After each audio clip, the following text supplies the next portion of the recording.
1680 April 4వ తారీఖున శివాజీ మహారాజు గారు పరమపదించారు. ఆయన మరణంతో కుటుంబంలో కొన్ని కలహాలైతే బయలుదేరాయి. అయితే ఆయన మరణించిన 2 సంవత్సరాల తర్వాత శివాజీ కుటుంబంలో అంతఃకలహం సద్దుమణిగింది. శివాజీ మహారాజ్ జ్యేష్ఠపుత్రుడు మహాయోధుడు అయిన సంభాజీ రాజయ్యాడు. తండ్రి వలె సంభాజీ కూడా వైదిక విధిని అనుసరించి పట్టాభిషిక్తుడయ్యాడు. సంభాజీ వీరయోధుడే కాదు, తండ్రిలాగే గొప్ప రాజనీతి విశారదుడు కూడా. మొఘల యువరాజులలో ఒకడైన అక్బర్ ఔరంగజేబును ధిక్కరించాడు. అతనికి సంభాజీ ఆశ్రయమిచ్చాడు. అలా ఔరంగజేబును కవ్వించాడు, బలహీనపరిచాడు, ఎదురు దెబ్బతీశాడు. దాంతో ఔరంగజేబు ఆగ్రహించాడు. ఈ ఆగ్రహానికి మరో పెద్ద కారణం కూడా ఉంది. దక్షిణ భారతంలో 2 ముస్లిం రాజ్యాలుండేవి. ఒకటి గోల్కొండ, 2 బేజాపూరు. ఈ 2 రాజ్యాలు ఔరంగజేబు వైపు చేరకుండా సంభాజీ ఆ 2 రాజ్యాల సంరక్షకుడిని తానేనని ప్రకటించుకున్నాడు. సంభాజీ తాత శివాజీ ఢిల్లీ మొఘల సామ్రాజ్యవాద విస్తరణను గట్టిగా వ్యతిరేకించేవాడు. మొఘలులకు వ్యతిరేకంగా బేజాపూర్ రాజప్రతినిధిగా దక్షిణాదిలో ఏకసూత్రతను నిర్మాణం చేశాడు. ఆ తర్వాత సంభాజీ తండ్రి శివాజీ కూడా దాన్ని మరింత పటిష్టం చేశాడు. దానికోసం ప్రత్యేకంగా గోల్కొండ, కర్ణాటకలకు వెళ్లి జైత్రయాత్ర సాగించాడు. తాత తండ్రి ఇరువురి హిందూ రాజనీతి సంభాజీకి బాగా తెలుసు. అయితే సంభాజీ తన తండ్రికి వ్యతిరేకంగా వారసత్వం కోసం మొఘలులతో స్నేహం చేసి చెడ్డ పేరు తెచ్చుకున్న మాట వాస్తవమే. కొద్ది కాలానికే తన తప్పు తెలుసుకుని తిరిగి మళ్ళీ వచ్చి తండ్రి వద్దనే ఆశ్రయం పొందాడు. చరిత్రకారులు సంభాజీని అపకీర్తి మూటకట్టుకున్నవాడిగా వర్ణించారు. మరాఠాలలో మందబుద్ధిగల యోధుడని వర్ణించారు. అయితే ఆనాటి పాశ్చాత్య వ్యాపార సంస్థల దస్తావేజులలో శివాజీ కన్నా మరింత వీరయోధుడు సంభాజీ అని వ్రాయబడి ఉంది. తండ్రి స్థాయిలో చతురుడు కాకపోవచ్చు, కానీ తండ్రికి తీసిపోని వీర యోధుడన్నది మాత్రం సత్యం. సంభాజీ రాజ్య సింహాసనాన్ని అధిరోహించగానే తన బాధ్యతను బాగా ఆకనలం చేసుకున్నాడు. తండ్రి ద్వారా నిర్మాణమైన విశాల హిందూ రాజ్య సంరక్షణ బాధ్యత, హిందూ ధర్మ సంరక్షణ బాధ్యత తనదేనని బాగా గుర్తించాడు. తన తండ్రి అనుసరించిన రాజ్య పాలనా విధానాలను సుస్థిరం గావించాడు. చాలా ఆదర్శంగా ఉన్న సైనిక, ప్రాశాసనిక, రాజస్వ విధానాలను మరింత పరిపుష్టం గావించాడు. యోజనాబద్ధంగా సైన్యానికి నాయకత్వం వహించి వారిలో ఆత్మవిశ్వాసాన్ని, విజయశీలతను పెంపొందించాడు. ఈ కారణంగానే ఔరంగజేబు దక్కనపై దండెత్తి 4 ఏళ్లు నిర్విరామంగా ప్రయత్నించిన సర్వశక్తులు ఒడ్డిన మహారాష్ట్రుల రాజ్య వ్యవస్థను వెంట్రుకవాసి కూడా పెకిలించలేకపోయాడు. అందుకే అడ్వాన్స్డ్ హిస్టరీ ఆఫ్ ఇండియాలో ఇలా వ్రాశారు: ఔరంగజేబు మహారాష్ట్రపై చేసిన దాడిలో మొదటి 4 ఏళ్లు మరాఠా వీరులను ఓడించే భయంకర దాడులన్నీ యోజన దశలోనే విఫలమయ్యాయి. తమ మొఘలుల రాజకుమారుడు అక్బరును సంభాజీ ఆశ్రయం నుండి పట్టి తెచ్చి బందీ చేయాలనే ప్రయత్నాలన్నీ విఫలమయ్యాయి. కేవలం దాడుల ప్రణాళికల రచనలోనే గడిచిపోయాయి. శివాజీ సైన్య వ్యవస్థ, రక్షణ వ్యవస్థ చాలా పటిష్టమైనవి. శివాజీ తర్వాత ఆ సైన్య వ్యవస్థకు సమర్థవంతమైన, ప్రేరణదాయమైన నాయకత్వాన్ని అందించాడు సంభాజీ. ఇక్కడ ఒక చిన్న ఉదాహరణ చాలు. నాసిక్ సమీపంలో రామసేజ అనే చిన్న కోట ఉంది. అది మరాఠాల అధీనంలో ఉండేది. రాజధాని రాయగఢ్కు చాలా దూరంలో ఉన్న చిన్న కోట అది. కోట అల్పత్వము, దూరము గమనించి ఔరంగజేబు దాన్ని సులభంగా స్వాధీనం చేసుకుని మరాఠాలను దెబ్బతీయాలనుకున్నాడు. దాంతో కోటను దిగ్బంధం చేశాడు ఔరంగజేబు. 4 ఏళ్లు దిగ్బంధంలో ఉన్నా కూడా కోట ఔరంగజేబుకు స్వాధీనం కాలేదు. దిగ్బంధనంలో చిక్కుకున్న మరాఠాలు మొక్కవోని ధైర్యంతో కోటను రక్షించుకున్నారు. మరాఠా వీరుల సాహసం వీడలేదు. కంటకాకీర్ణ మార్గం సుగమం చేసుకునే తెలివిని కోల్పోలేదు. కోటలో ఫిరంగి గుళ్ళు అయిపోయాయి. ఔరంగజేబు సైన్యాలను నిలువరించిన గుళ్ల వర్షం ఆగిపోతే ప్రమాదమని భావించారు. దుర్గపాలకులు వెంటనే చర్మం గుళ్ళు వర్షం కురిపించారు, అంటే రబ్బరు బుల్లెట్లు. కోటలో చర్మం నిలువలు బాగా ఉన్నందున తెలివితో వాటిని సులభంగా తయారు చేసి శత్రు సైన్యాల్ని నిలువరించారు. 4 ఏళ్లైనా ఔరంగజేబుకు విజయం కలగలేదు. మరాఠాల విజయగాథకు మచ్చు తునక ఇది. రామసేజ వంటి అనేక ఇతర చిన్న చిన్న మరాఠా కోటల్ని జయించాలని ఔరంగజేబు మొదటి 4 ఏళ్లు నిరంతరం శ్రమించాడు. విజయం ఎంతమాత్రం లభించేది కాదు. ఇలా ఔరంగజేబుకు అత్యంత చేదైన అనుభవం మాత్రమే మిగిలింది. మహారాష్ట్ర నుండి తన సైన్యాలను ఉపసంహరించుకున్నాడు. దక్కనలోని గోల్కొండ, బేజాపూర్ రాజ్యాల వైపు తన సేనల్ని తీసుకుని పారిపోవలసి వచ్చింది. అపజయ భారంతో ఢిల్లీ వెళ్లలేక కనీసం ముస్లిం రాజ్యాలైన గోల్కొండ, బేజాపూర్ రాజ్యాలపైకి వెళ్లి విజయం సాధించాలనుకున్నాడు. అలా మొఘల సైన్యాలు 2 ముస్లిం రాజ్యాలతోనే పోరాటానికి దిగాయి. అయితే ఈ సమయాన్ని సద్వినియోగం చేసుకోవలసిన సంభాజీ కొంచెం పూర్తిగా నిష్క్రమంగా ఉన్నాడని చరిత్రకారులు ఆరోపిస్తున్నారు. గోల్కొండ, బేజాపూర్ రాజ్యాలకు సంరక్షకుడినని ప్రకటించిన సంభాజీ వారికి ఎలాంటి సహాయం అందించలేదని కూడా ఆరోపించారు. అలాగే మున్ముందు ఔరంగజేబు దాడి మళ్లీ జరుగుతుందని ఊహించి దాన్ని ధీటుగా ఎదుర్కొనడానికి తగిన భవిష్య వ్యూహరచన చేయకుండా అలసత్వం, భోగ విలాసాల్లో మునిగిపోయాడని కూడా చరిత్రకారులు ఆరోపించారు. అయితే చరిత్రకారులు సత్యసంధతతో పరిశోధించకుండానే తమకు తోచిన ఆరోపణలు గుప్పించడం కేవలం సంభాజీ పట్ల అన్యాయమే కాదు, చరిత్ర పట్ల అన్యాయం కూడా అవుతుంది. సంభాజీ రాజ్యాభిషేకం నుండి నిరంతర పోరాటాలలోనే మునిగిపోయాడు. కంటి నిండా ఏ రోజు నిద్రపోలేదు. ఇది చరిత్ర పుటలలో నిక్షిప్తమైన సత్యం. దక్షిణాది ముస్లిం రాజ్యాలపై ఔరంగజేబు దాడి నుండి రాజకీయ ప్రయోజనాన్ని పొందే రాజనీతిని సంభాజీ కూడా అనుసరించాడు. గోల్కొండ, బేజాపూర్ సుల్తానులకు సాయం అందించి సైన్యాన్ని, సంపదను నష్టపరుచుకోవడం అర్థమలేని పని. ఆ 2 రాజ్యాలు నష్టపోతే, ఓడిపోతే మహారాష్ట్రలకు లాభమే తప్ప నష్టం ఉండదని సంభాజీ ఆలోచించాడు. ఇప్పుడు యుద్ధాలు 3 ముస్లిం రాజ్యాల మధ్యనే జరుగుతున్నవి. గెలుపోటములు ఎలా ఉన్నా నష్టం 3 రాజ్యాలకు జరుగుతుంది. అది మహారాష్ట్రలకు ఆయాచితంగా కలిసి వచ్చిన అదనపు బలం. అది సత్యమని తర్వాత చరిత్రకారులు వ్రాయక తప్పలేదు. 2 దక్షిణాది ముస్లిం రాజ్యాలపైకి దండెత్తి ఔరంగజేబు దిద్దుకోలేనంతటి తప్పు చేశాడు. దాంతో నష్టానికి గురయ్యాడు. 6 ఏళ్ల పాటు సాగిన నిరంతర యుద్ధ కాలఖండంలో సంభాజీ ఆ యుద్ధంలోనే మునిగిపోయాడు. ఇరువైపుల నుండి యుద్ధాలు చేయాల్సి వచ్చింది. మొదటిది మొఘలులతో బలమైన యుద్ధం. రెండవది పోర్చుగీసు జంజారకోటకు చెందిన సిద్ది నవాబు మరియు ఆంగ్లేయులతో కూడా ముఖాముఖి పోరాడాల్సి వచ్చింది. 5వ శత్రువు తన రాజ్యములో ఉండి శత్రువులకు రహస్యంగా, ముఖ్యంగా మొఘలులకు తోడ్పడుచున్న రహస్య శత్రువులు కూడా సంభాజీ ఎదుర్కోవలసి వచ్చింది.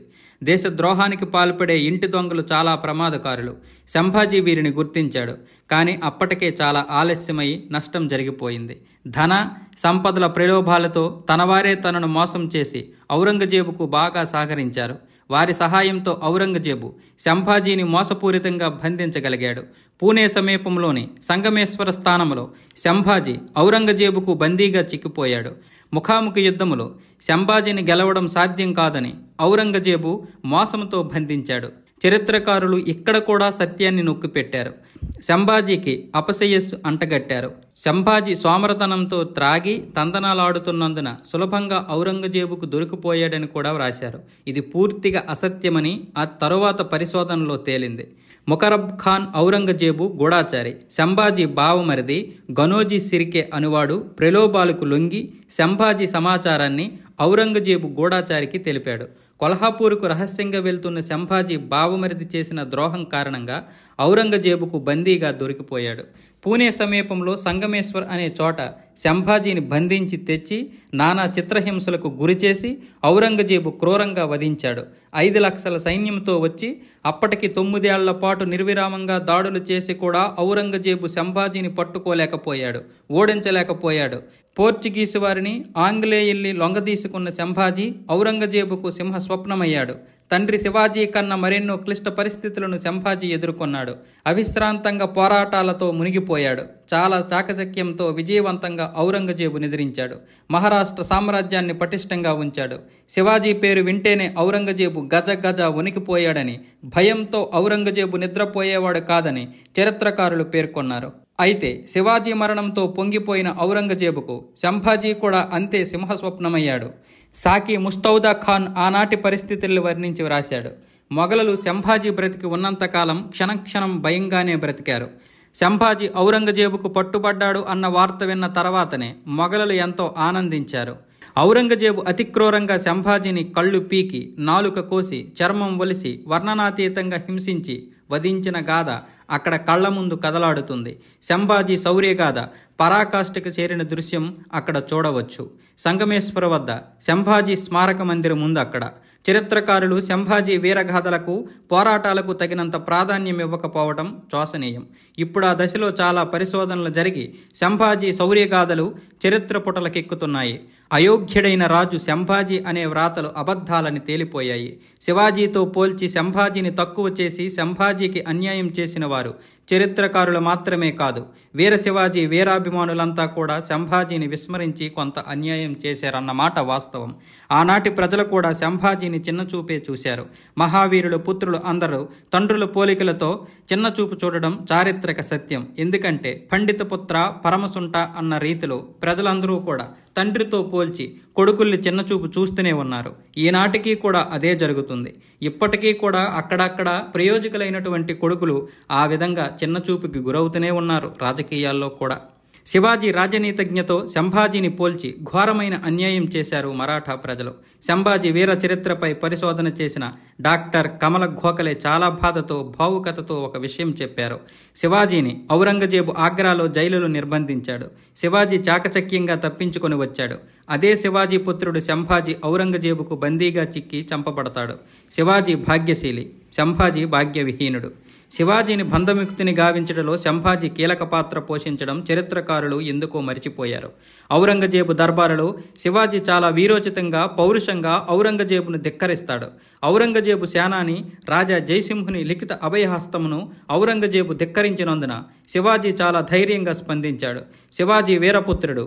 సంభాజీ కూడా ఔరంగజేబు ముందు శృంఖలాబద్ధుడై కూడా వీరోచితంగా ధిక్కరిస్తాడు. ప్రలోభాలకు లొంగిపోడు. చిత్రహింసలను భరిస్తాడు. హిందూ ధర్మాన్ని విడిచేది లేదని ధిక్కరిస్తూ ఖండితంగా చెప్తాడు. శివాజీ చాకచక్యంతో వీరోచితంగా విముక్తుడవుతాడు. సంభాజీకి ఆ అవకాశం లేదు. అత్యంత గౌరవ భాజనంగా జీవన్ముక్తి ద్వారానే వీరోచితంగా విముక్తుడవుతాడు. తండ్రిని మించిన తనయుడనిపించుకుంటాడు. ఎన్ని హింసలు పెట్టాడంటే ఔరంగజేబు సంభాజీని ఇస్లాంను స్వీకరించాలని కూడా బలవంతం చేశాడు. సంభాజీ దానికి హూంకరించి ఆ ఆదేశాన్ని ధిక్కరిస్తాడు. క్రుద్ధుడైన ఔరంగజేబు చిత్రహింసలకు ఆదేశించాడు. సైనిక పటాలం మధ్య మైదానంలో గొలుసులతో బంధించిన సంభాజీని కొరడా దెబ్బలతో పరిగెత్తిస్తాడు. గుడ్డలన్నీ చిరిగిపోతాయి. లోపల ఒళ్లంతా గాయాలతో ఛిద్రమైపోతుంది. అయినా మతం మారేది లేదంటాడు. క్రోధంతో ఔరంగజేబు ఊగిపోతాడు. కొద్దిపాటి స్పృహలోనున్న సంభాజీని ఔరంగజేబు ముందు నిలబెడతారు. ఔరంగజేబు వికటాట్టహాసంతో కొరడా దెబ్బలు వేస్తూ ఇస్లాం మతంలోకి మారకుంటే చస్తావంటాడు. మారనంటాడు సంభాజీ. భయంకరమైన శారీరక యాతనలు పెడుతూ నాలుకను చీల్చి కోసేశారు. మళ్ళీ అదే ప్రశ్న, మతం మారమని. అదే ధిక్కారం, మతం మారేది లేదని. ఈసారి మాట రాని స్థితిలో వ్రాతపూర్వకంగా మరింత ధైర్యంగా ధిక్కరిస్తాడు సంభాజీ. నీ సొంత బిడ్డను నాకు లంచంగా ఇచ్చిన ఇస్లాంను స్వీకరించేది లేదంటాడు సంభాజీ. ఇక చేసేది లేక ఔరంగజేబు తన స్వభావాన్ని అనుసరించి క్రూరాతి క్రూరంగా యమయాతనలు పెట్టి సంభాజీని వధింపజేస్తాడు. సంభాజీ రాజ్యాభిషేకం తర్వాత 9 ఏళ్లు మాత్రమే జీవించాడు.